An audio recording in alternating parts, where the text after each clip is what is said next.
very dull, you're feeling very amotivated, you wouldn't be able to go forward and do anything. You wouldn't want to interact, you wouldn't want to eat, you wouldn't want to talk to your friends. So what is the point of being physically hale and healthy if your mental health isn't as good? So that's the reason why I call our mind superhero. And that's the reason why I picked up this topic. And to, kind of just also add to what I was saying, did you know that there are some really amazing things about our brain? Our brain generates enough electricity to power a light bulb. We have so many neurons or nerve cells in our body that act within milliseconds, and that's how all that we do every day works, isn't it? So how we have blood cells in our blood, how we have nerves in our body, similarly we have something called the neurons or the nerve cells in our brain. So it's only because of the proper functioning of these neurons or nerve cells we are what we are. We are able to do everything that we are able to do. Exercise can actually make your brain work much faster. And in each minute, about 750 milliliters or 2.5 bits of fizzy drink cans of blood travels through the brain. So that is the amount of blood that actually goes to the brain.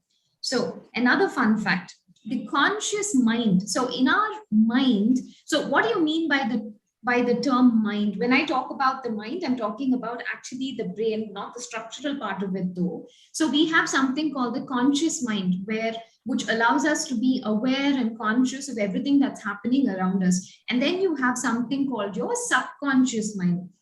Your subconscious mind is that part of your brain or your mind that isn't accessible to you when you are awake, but it is working throughout, and it is more accessible when you're sleeping. And that's the part of your mind which is very, very involved in your dreaming process. So actually the conscious mind controls our brain only 5% of the day, while the subconscious holds more power. It's just that we are not aware of it. Our brain is 2/3 fat because of a covering called the myelin. So the myelin is a covering of the nerve cell which protects all the nerves in our brain. So we can boost our brain. We can boost our brain power with meditation, listening to music, exercising, having positive thoughts. So if you look at all the organs in our body, you would find that our brain is the most interesting. It is still an area where a lot of information is unknown to us. We don't know how and why the brain works so amazingly. And to again reiterate what I'm saying, without the brain or without the mind, we are nowhere. We are nobodies, right? So this is a picture of a nerve cell or a neuron which is in our brain. So if you look at this structure, you see it's connected to millions of other brain cells or the millions of other neurons. So it's only through these connections that electrical impulses travel, and that's how like I was telling you, our different bodily functions start working. So why am I talking about the brain and the neuronal structure? I'm basically trying to tell you that we need to give our brain and our mind so much of importance, which we all tend not to do. We all are into taking care of our physical health. We want to eat well, we want to exercise, we want to make sure we wear good clothes, we want to make sure we are hygienic. But at the same time, we forget that the main organ in our body, which is the brain, requires even more of support and well-being. So again, to prove to us or to prove to you that the brain actually does a zillion functions. If you look at this is a part of the brain that deals with what we call as the parasympathetic system. So basically, when this system is activated, you are relaxed, you are calm, you're comfortable. So here you can see that one controls the pupillary constriction, one controls the stimulation of the saliva, one constricts the cells in your lungs, one looks after the stomach, there's one that looks after the liver, there's one working at the kidney. So if you look at the entire picture, you will find that the brain is connected to various organs in our body. And like I said, the brain is the main, isn't it? So always remember the brain is the main. So from the brain, you have multivariate connections all through your body, which controls the different functioning. So without your mind, without your brain, unfortunately, we're nothing. So what happened so we're just going to have like a bird's eye view of what all happened during the COVID pandemic. Of course, now to add to that, we've got climatic changes and we've had enough of rain. Thankfully, this time there were no floods, but I think like all the senior doctors were discussing, there's stagnation of water everywhere. That isn't really adding well to our mental health, isn't it? As it is, most of us are inside the houses. Schools have just resumed. Younger classes, the schools are still wondering whether to allow them to come to school or not. The older classes, there have been so many changes. You all go to school, you all are going in various batches. There's social distancing. You're asked to wear masks. The classes are shorter. You've been asked to come in just for practicals. There is still, one side where there are online classes. So if you look at our current situation for the last almost 2 years, our entire life has been turned upside down, isn't it? From how we had a structure where we would go be in school at 8 and come back at 4, or depending on which class you're in. Now it's become completely different. For the last 1.5 years to 2 years, we've all been at home. We've been working remotely. Everything is online. Our extracurricular activities, inclusive, has been online. So it's made life difficult for all of us. It's only now that we're slowly coming out, but yet it's not back to the full flow. So some of the problems that COVID caused, apart from the physical health problems, where the mental health pandemic, as I was talking to you about. So the term mental health pandemic is just like how the COVID created issues all over the world. COVID has also affected our mental health all over the world, right? So it's like a secondary pandemic that we're looking at. So there's been grief. There are lots of you here, people whom you may know who have lost their lives or who become very badly affected by COVID, people whom you love, people whom you know. So that brings in a lot of grief, isn't it? Grief is when you mourn for a loss, when you're, you feel bad that somebody is either sick or they're not with you anymore. There's so much of fear that goes around, isn't it? Which was, starkly high a little earlier. But even now, even today, we still don't know who's harboring the virus. We're not sure whether we can go and play outside with our friends. We don't know whether we're allowed to be within the confines of the room together. We've got to wear the mask. We need to keep washing our hands. We've got to take care of our sanitization. So there's so much of uncertainty. There's so much of fear.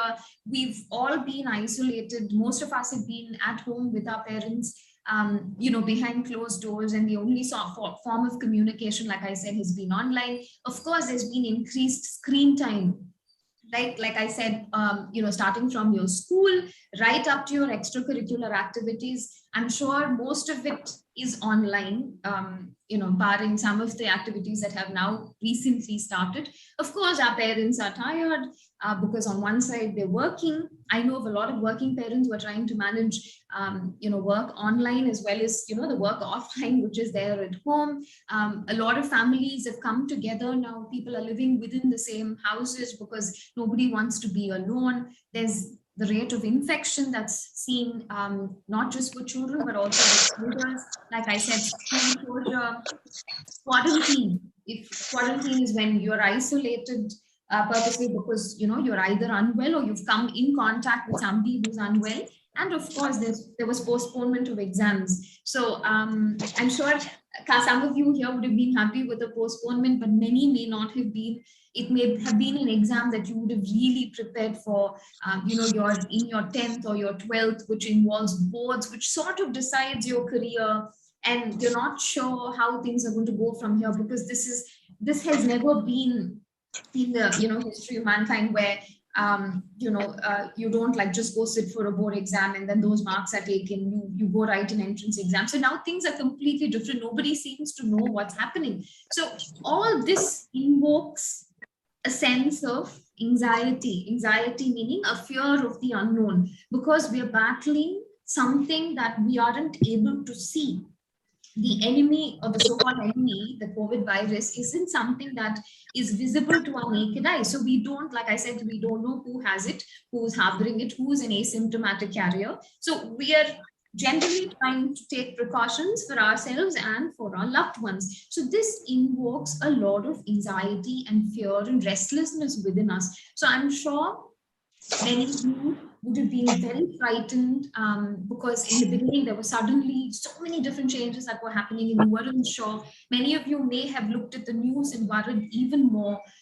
You would have heard your parents or your family members talking to themselves about the virus, about how bad the scenario is. So that would have added to our confusion about, hey, I was going to school yesterday, and all of a sudden today everything is closed and I'm supposed to sit at home. I'm not allowed to step out. What's happening? So depending again on your age, depending on your level of understanding, things would have been difficult. It's been difficult for all of us. So this will definitely during the process of time can lead to a lot of mental health issues. You can go into a depression. You may have gone into a depression. You may have had somebody who you saw looks very dull, very sad. So what do I mean by the term depression? Somebody who looks very sad, who's very dull, who doesn't want to talk to anybody, who looks like they've lost all interest. They're crying, or they're not sleeping, they're not eating, or you would have found somebody who's extremely anxious, somebody who's very, very fearful, or you may have come across somebody who's repeatedly washing their hands because they feel enough sanitization hasn't happened. So there's like a myriad of different mental health issues that cropped up as a result of COVID, right? So what happens to our brain when there is so much of stress, and the stress is continuing? This is not something that happened on one day and then the next day things have become all right. It's not like where we had rains for 2 days and now it's a sunny day. So naturally the sun lifts up our spirits, isn't it? So the fact that it isn't raining and there isn't much of a gale gives us that hope that things will become better. We can take care of things. The onslaught has sort of stopped. But here, we're still dealing with an ongoing a virus who's, we're not able to predict the future of. So what happens in our mind or in our brain when there's chronic stress? So there are a lot of changes that happen to the brain when it is subjected to chronic stress, chronic meaning over a period of time. So for us to understand, to simplify it, basically, you can start losing focus, you can start losing attention. You find that you have more memory disturbances, you're finding it difficult to focus on your studies. Online schooling is all the more difficult with, different disturbances with your Wi-Fi's and with your teachers' Wi-Fi's, then children shouting and screaming by, constantly unmuting themselves, people answering out of line. It's difficult for the teachers and it's difficult for the students as well, isn't it? So it becomes a little chaotic. So in the brain, there are various changes that happen. So this is a quick look at what are some of the changes that happen. So why am I going into all this? This is again to show you that when I say mental health, I'm not just talking about something that's very, very superficial. I'm trying to explain to this generation of yours that when we talk about mental health, it's much deeper than you think, and there are actual differences that happen, actual changes that happen within our brain. So if you look at this picture, this is a quick picture of our brain. And these are the two nerve cells that communicate through something called neurotransmitters or chemicals. So what happens? You have multiple of these chemicals that are on certain levels in the brain. So these are your happy hormones. That's dopamine, endorphin, oxytocin, and serotonin. They help you feel good. They make you feel comfortable. They make you feel happy. They make you feel motivated. They make you feel like you need to seek out a reward, or you set goals, you achieve goals, you feel comfortable. At the same time, when there is chronic stress, these hormones or these chemicals in our brains start dipping. So once they start reducing, automatically you start seeing changes in your mood. So this is a slide to explain that our mind and our body are connected beyond our understanding. So it's not that the brain or the mind is a separate entity and our body is a separate entity. It is not that, you get hurt, you feel pain, that has nothing to do with our brain. No, the fact that you're able to perceive pain in the first instance is itself a reflection that your mind and your body are connected, because I'm sure you would have learned in science there are different nerve endings that are there all through your body, which is connected to different centers in your body, in your mind. So here, if you look at the sympathetic nervous system as compared to what happened earlier, when you are anxious or when you are feeling very depressed, automatically your heart rate goes up, your blood pressure goes up, you start feeling restless, you feel queasy, you feel like running to the bathroom, you feel like running away sometimes, from the stressor. To explain this better, let's take an example of an exam. Let's say you have an exam tomorrow and you feel like you haven't prepared as much as you normally would. Then the feeling that you have, we call it butterflies in our stomach, isn't it? Where you're feeling very anxious, very jittery. That is exactly what happens. And that's why we keep saying that the mind and body are connected. So for example, in fear, this is what I told you: tight muscles, racing heart, dry mouth, increased sweating, pounding head, anger. Think about what happens when you're feeling angry. Your body is tense, your muscles are clenched. Sometimes you bite down at your jaws. You find that everything is tightening. Your breathing is very labored. When you're feeling sorrow or when you're feeling unhappy, you feel like you're empty, that there's nothing there. Similarly, when you're having positive emotions, there is an openness of posture, the muscles are relaxed, the body feels warm, you feel very energized. So this is again to prove that the mind and body are beautifully connected. Can I request everybody to mute themselves? Is somebody with a UERJTRAL person who's constantly unmuted? Kindly mute yourselves, please. Right. So now that we know our body and our mind are connected, and we know that there have been multiple changes that have taken place secondary to the pandemic, what is it that we have to do? So now we understand that these are things that are affecting us and this is how it's affecting us. So what do we do about it? So some of the things that we have to do is basically look at our psychological well-being. So by the term psychological, it's such a long word, isn't it? So what do you mean by psychological well-being? In simple terms, it means mental well-being or mental health, isn't it? So a person who is psychologically well, how does he or she work? They're able to manage complex environments, they're able to take stress upon themselves and function adequately, they're able to set goals, they have pursuit of meaningful goals, they accept themselves for who they are, there is a sense of this independence, autonomy, there is self-confidence, there is self-esteem, they continue in terms of your growth, and they're able to establish beautiful relationships with others. So look at all these points. This is somebody who we would all like to be as all the time, isn't it? You're happy, you're content, you're full of energy, you set goals, you're motivated, you work out, you're studying. So you're not, not the opposite where you're just sitting in one corner then brooding. You are this person who's able to handle your life. So these are the characteristics of somebody who's psychologically well. So what are the benefits? You're likely to live a healthier and a longer life. You are likely to enjoy a better quality of life. You're able to overcome difficulties. Like I said, you're able to cope well with whatever stresses are put to you. So no matter how difficult your exam is, you're able to prepare adequately for it. You're able to crack the exam. No matter how complicated your friends may seem to be, you're able to handle their emotions. No matter what happens at home, you're focused on what you want to achieve. So basically, we're able to be the best versions of ourselves, isn't it? Which I think is absolutely important. Don't you think? I mean, wouldn't it be nice to always be like that? So how do we do it? We know that we need to be this, at least for most times. So how do we do it?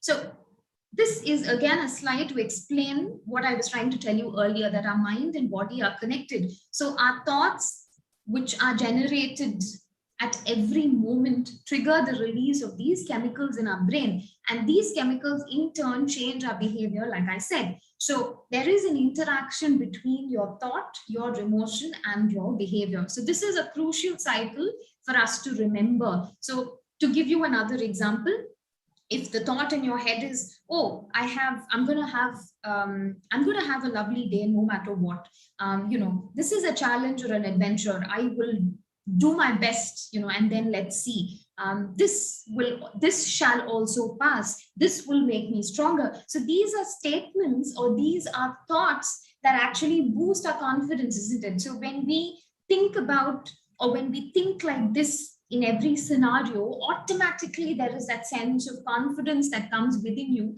and automatically you find that you're able to do things with ease. At the same time, the other spectrum is when you're feeling extremely negative.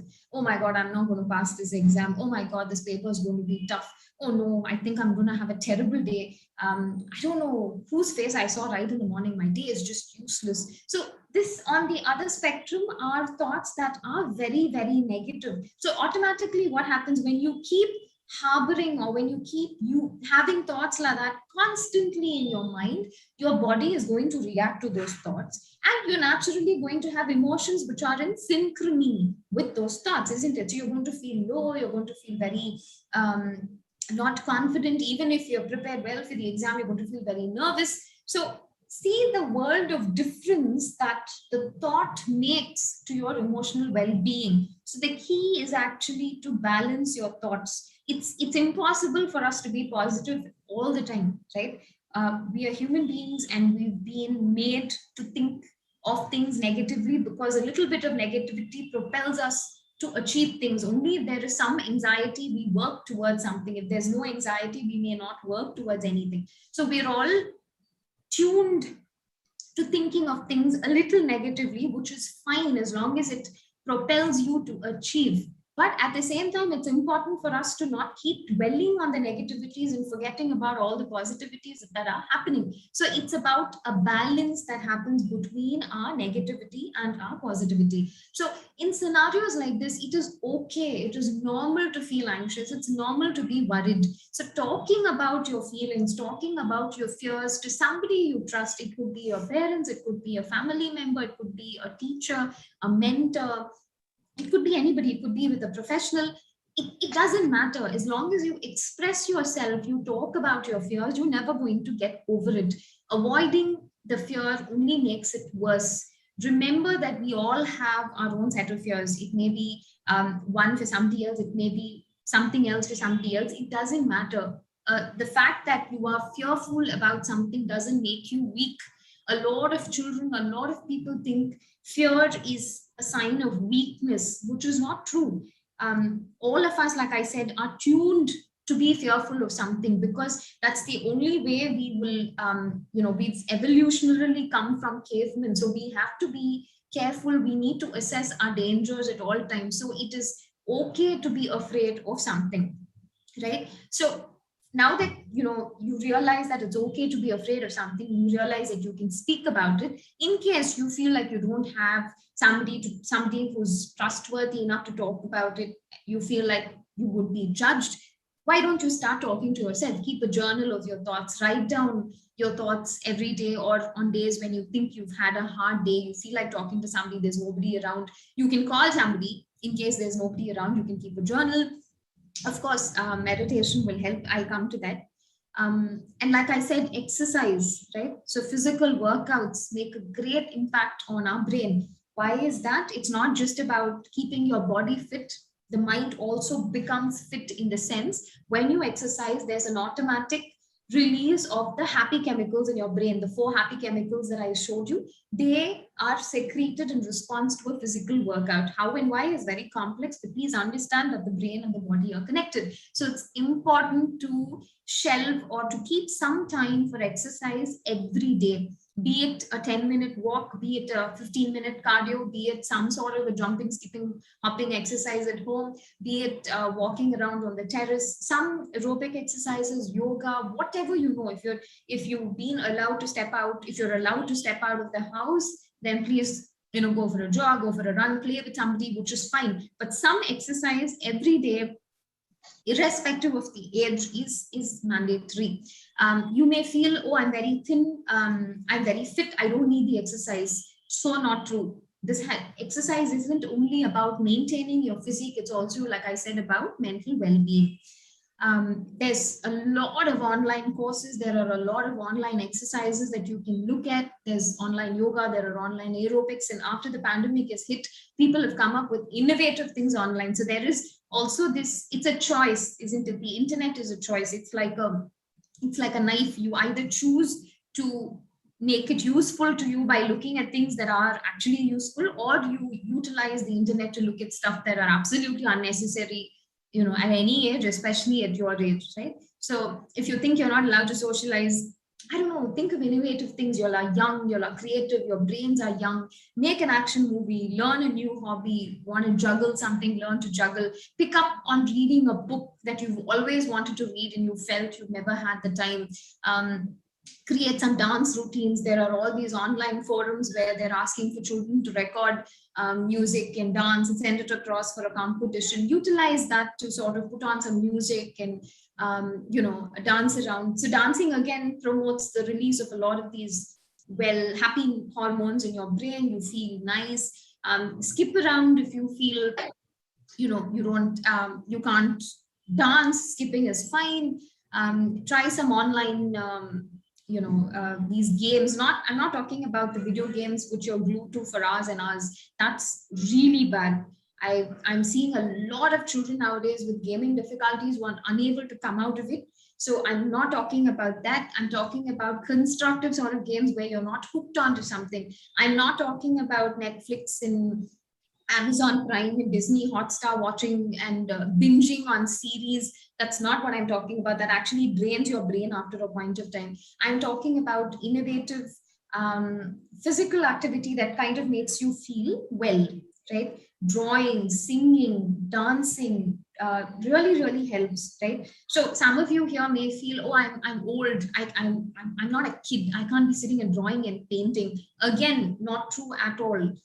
Painting and drawing at any age, studies have found, makes a significant change in the brain. We even have something called art therapy to help with people with mental illnesses. So art therapy at any age, drawing, coloring, painting, the vibrancy of the colors itself stimulates the brain, right? So the brain requires stimulation over the day. You cannot be constantly sitting in front of the TV and allowing that box to kind of man your brain, right? You need to do different things. So all these things will help you feel good, right? Eating well and not junking, especially the tendency to want to keep eating or to keep junking now that you have access to the fridge 24/7, you're stocked on various food items because parents are finding it difficult to step out, or the weather conditions are so varied that sometimes it's hard. So choosing to eat what's healthy and letting go of what's not, or eating in moderation, is important.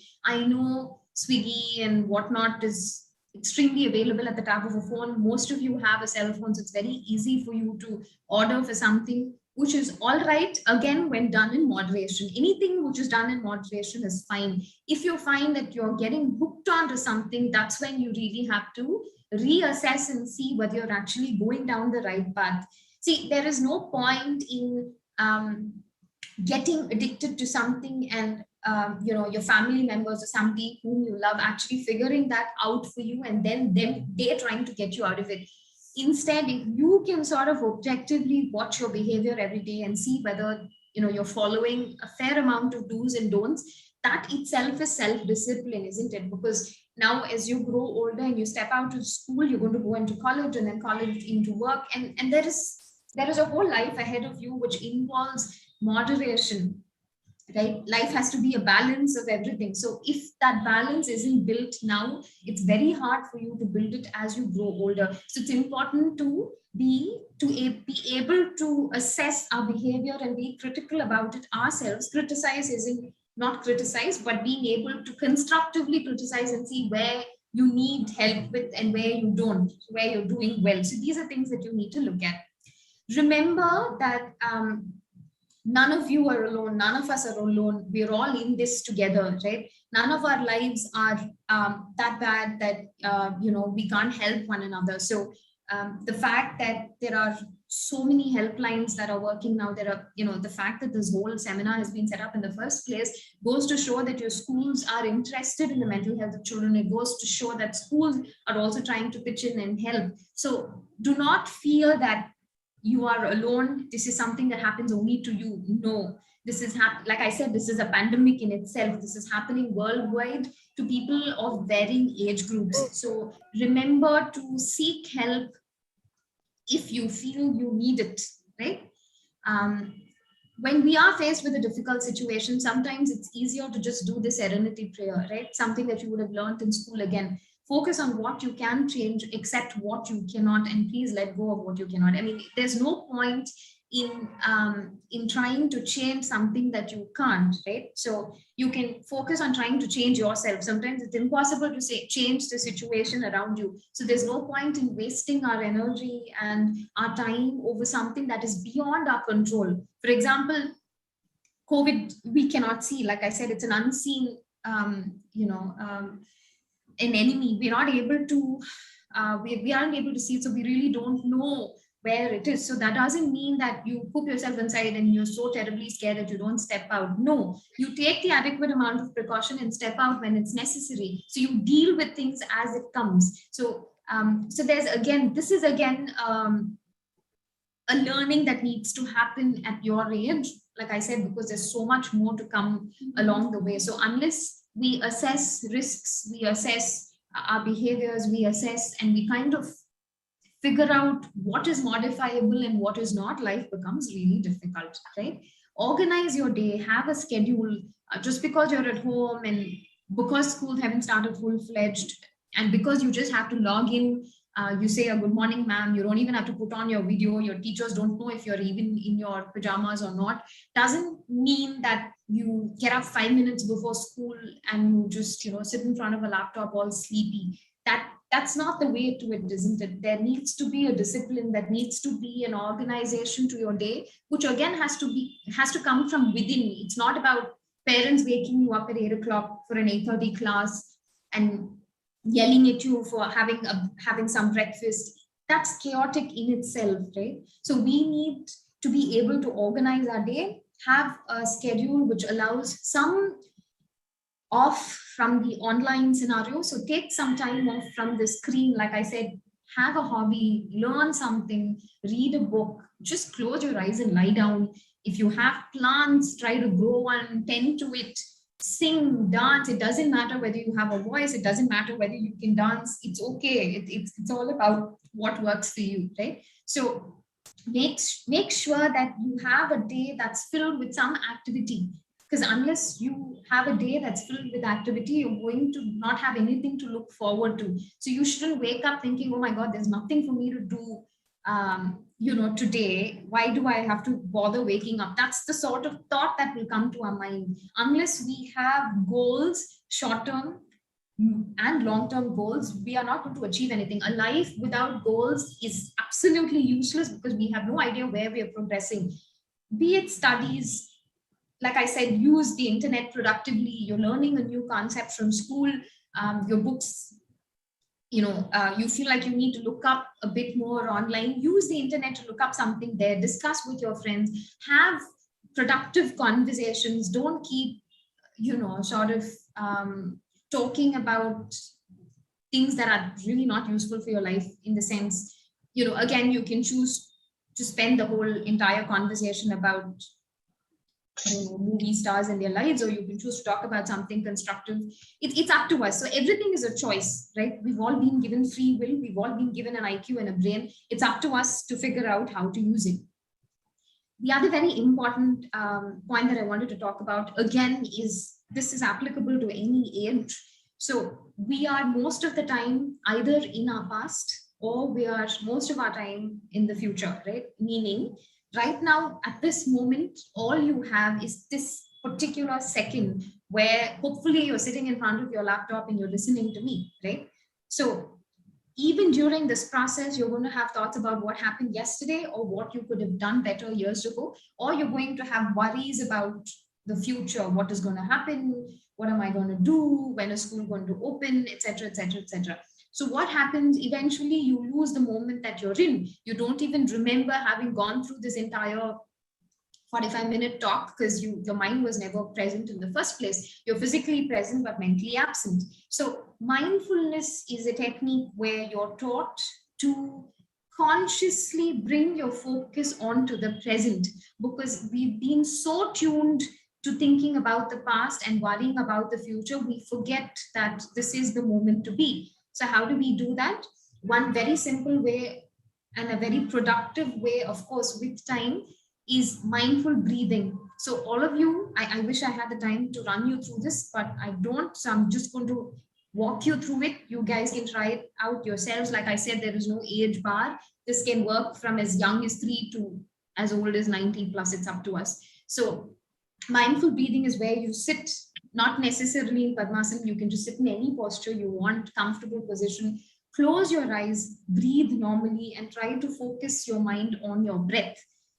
Because use the breath as an anchor, because the breath is something that keeps happening irrespective of what happens around us, right? So the breath actually controls, or is very closely linked to our emotions. Like I said, when you're anxious or when you're feeling negative, automatically the breathing starts becoming really fast. Think about it. When you're anxious, when you're worried, when you're stressed, you find that your breathing is really fast. At the same time, when you're calm, you're happy, you would find that your breathing is very, very slow and calm and composed, isn't it? So sit down in a quiet place, take about 3 or 4 minutes to start with. Close your eyes and just focus on your breath, nothing else. You don't have to do anything else. Don't judge your breath. Don't think, oh my God, my breath is going this way, it's going that way. It doesn't matter. Eventually, your mind will calm and your breathing will also become a little more regularized. With daily practice, you can slowly increase the amount of time that you spend on focusing on your breath. And again, like I said, this is important because with the ability to focus on the present, a lot of our negative thinking and our anxiety just dies away by itself, right? So the most common questions that people come to me with are, how do I control my mind? How do I control my negative thinking? It just keeps coming. I'm not able to stop it. So the reason that happens is because you are not used to tying your brain down or tying your mind down. You've just let it loose and it just keeps galloping in any direction at once. So by just telling yourself, I'm going to ignore those thoughts, it doesn't work. By telling yourself, stop thinking about that, focus on this, doesn't work. The only way to get your mind to listen to you is with time, over practice. And the easiest way to start doing it is to actually focus on your breath, because like I said, it's constantly there, right? From the day you're born to the day you die, the breathing process happens. So that's an anchor that you can hold on to. So it's important to focus your mind, allow your mind to declutter from whatever's happening around you for just 5 minutes a day, right?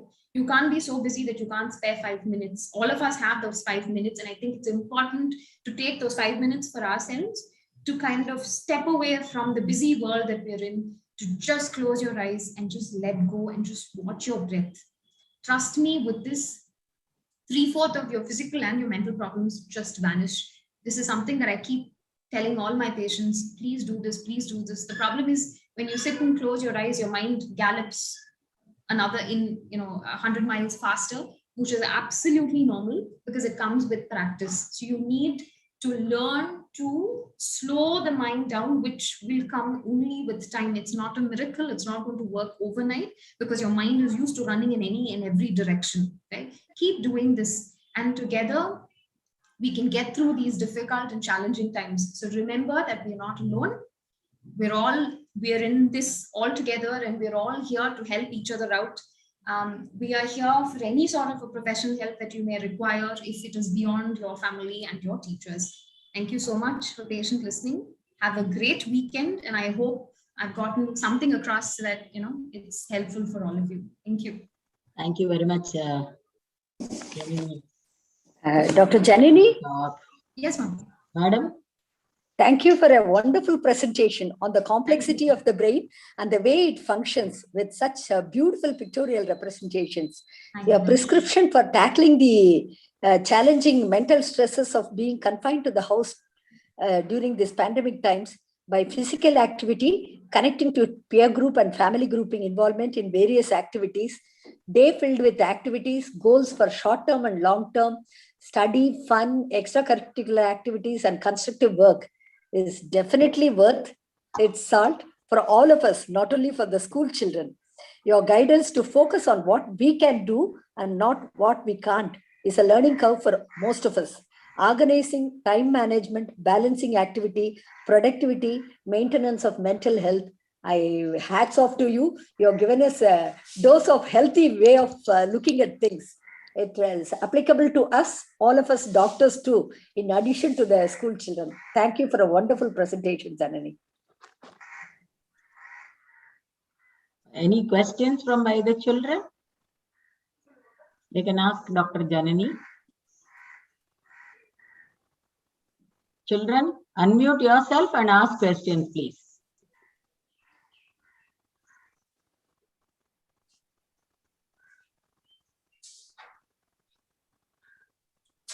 Children?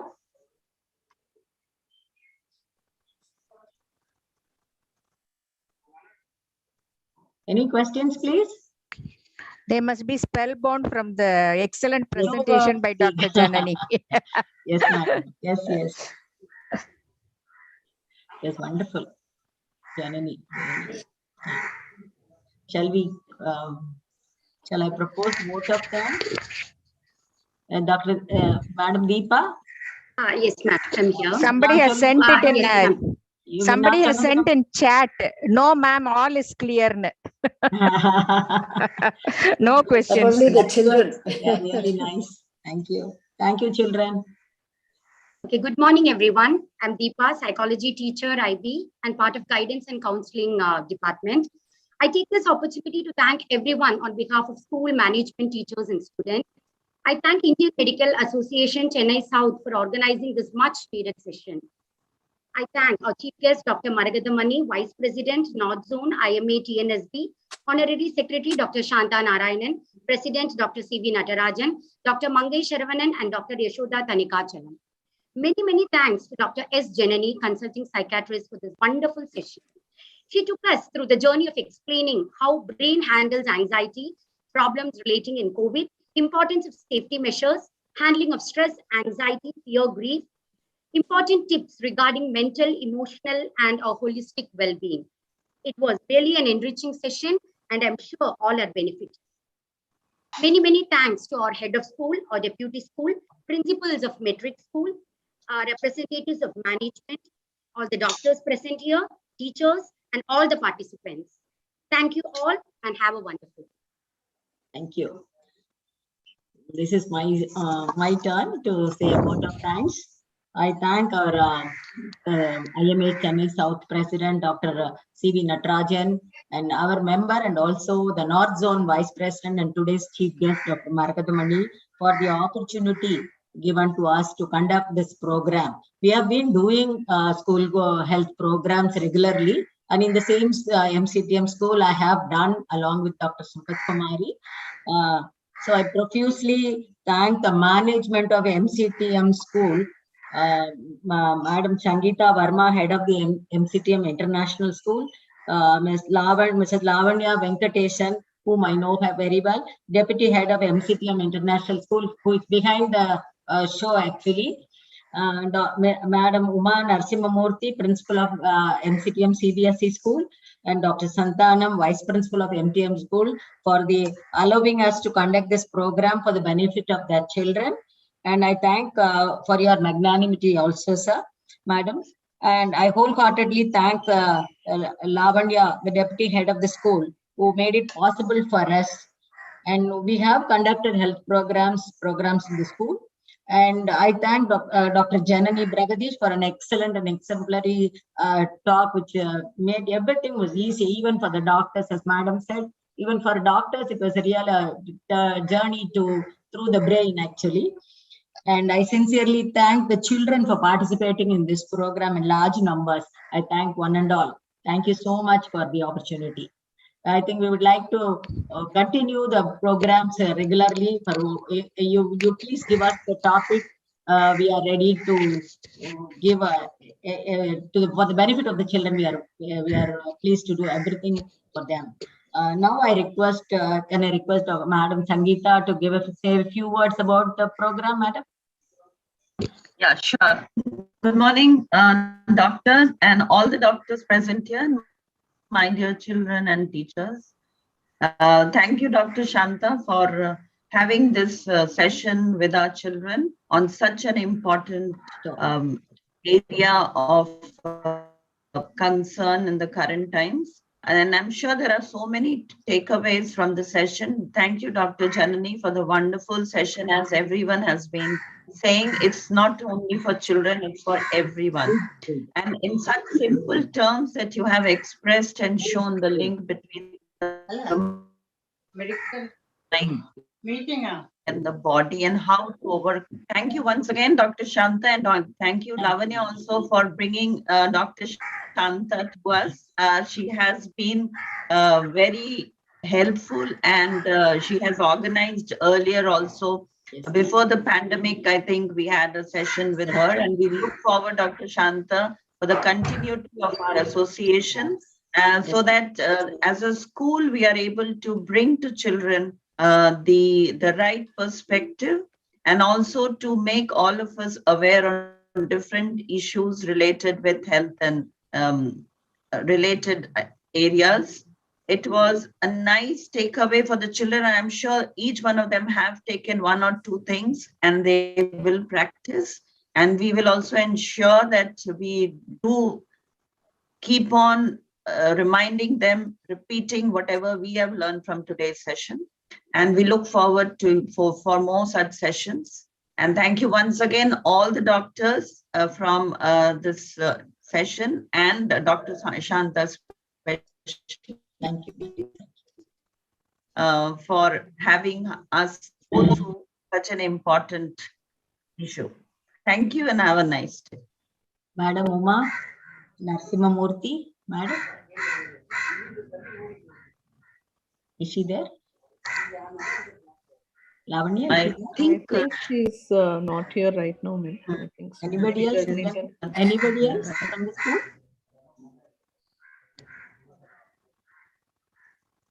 Yeah, I would like to say a few words. Thank you, Shanta, Dr. Shanta. It's been a wonderful session, and I would like to thank the students for joining us. It's it's on just a day before Children's Day, and I think we have sent a very good, very strong message to the children. What better advice can we give them? What better wishes and greetings can we give them by identifying the issues and helping them guide through it and take them through it? So thank you for the wonderful session, everybody, and all the doctors and all the panelists. I know you've all been, you all have such busy days being doctors and you have so many other things to do. But it was wonderful to have you have you come to our school and give us a presentation like this. Thank you so much. Thank you, Madam Maragadamani. Yeah, it was indeed a wonderful session, and I can see the children also responding in the chat box saying that thank you, ma'am, for all the. It was very clear and all that. So children are to be treasured, and to give them as the previous speaker said, best Children's Day gift. Dr. Shanta and Dr. Yashoda and Dr. Janani has organized, and thank you once again, Dr. Janani, for a wonderful presentation.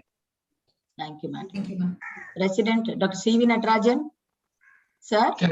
It has been a very illuminative talk. I am sure the students and girls and boys would have taken some clue out of it. Don't get confused, students. Stay calm.